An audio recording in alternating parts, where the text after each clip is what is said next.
এখন বুঝি না। ঘর ছেড়েছি, মহাজনের হাতে লাঠি জুতা খাইছি, তবে একদিনের জন্য না লড়াইটা ছিল। অপারেশনটা তো পুরো বেকার হয়ে গেল কমান্ডার। সব সৌরে জিনিস দিয়ে না কাজের কাজ কিছু হয় না।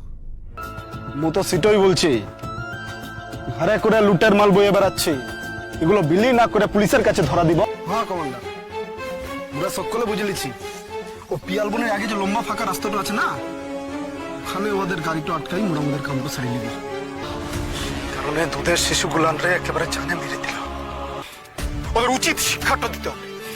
তুমি একবার শুধু হুকুম করো, সব কটার মুন্ড কেটে না একদম ওই কুয়োর জলে ভাসিয়ে দিয়া। তো সব আসার গল্প কথা, তাই না? বিপদ আরো বাড়বে, চাকরি তো কিছু আসবেই না, উল্টা সকলে একদম না খেয়ে মরব। সে তো বটেই, তুই থাকলে আমার সব থাকে রে মন।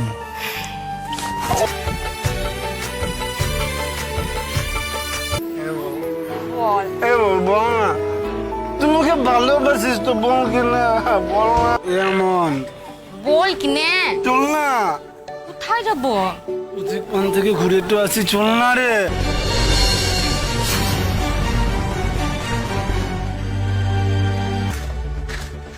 কমান্ডার, মুদিকে ডেরাটো পাল্টানো লাগবে। এখন এখান থেকে মুদিকের পাত্তারি গুটাইতে হবে। কি হয়েছে বলবি? এই জল দে, জল দে, ওকে জল দে। না কমান্ডার, জল খাবার সময় তো লাই। মু সোজা হাটের থেকে আসছি, বাগুয়া সংকেত দিচ্ছে মুদিকের পিছে নাকি ফেউ লেগেছে। শহর থেকে মেলা পুলিশ এদিকে ঢুকছে, কে নাকি ওদেরকে খবর দিচ্ছে যে ও ক্যাম্পে নাকি মুদিকের দলটাই ছিল। কমান্ডার, এখান থেকে এক্ষুনি পলাইতে হবে মুদিকের। এই তো পুলিশ না, একেবারে ধুলা উড়াই না আসছে। রসিকলাল হাজির। আরে রশিদ ভাই, কেমন আছো? হ্যাঁ, ভালো লাগো, তোমাদের ছাড়া ভালো লাগে। আসলে কমান্ডারের হুকুম ছাড়া কি করে দিন কাটাতে হয় সেটা তো শিখিলাই। কান্তি ভাই চল দে। যা যা বললাম মনে থাকে যেন।